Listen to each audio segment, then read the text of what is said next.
Deyirəm sualım. Hə, deyin görüm. Sevinç, sevinç. Sevinç. İşbaşı sevinçdir. Sevinç.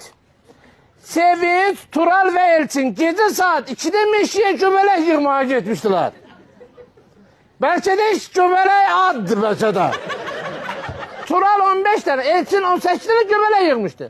Elçin Sevinçdən soruşurdu ki, sən neçə dənə göbələk yığmışsan? Sevinç dedi, əgər sən yığdığın göbələyin 5-ini, Tural isə 7-sini mənə verərsə, məndə sizin yığdığınız göbələyin yarısı qədər göbələk olar. İndi bu Sevinç, qanı daşlara yayılsın bu Sevinçin. Sevinç neçə göbələk yığmışdı? Alo. Tunelə girdiniz müəllimə.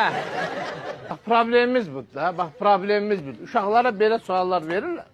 Xaricdəki uşaqlar gündə bir ixtira çıxardır ortalığa. Biz hələ Sevincin göbələyini saxlayırıq.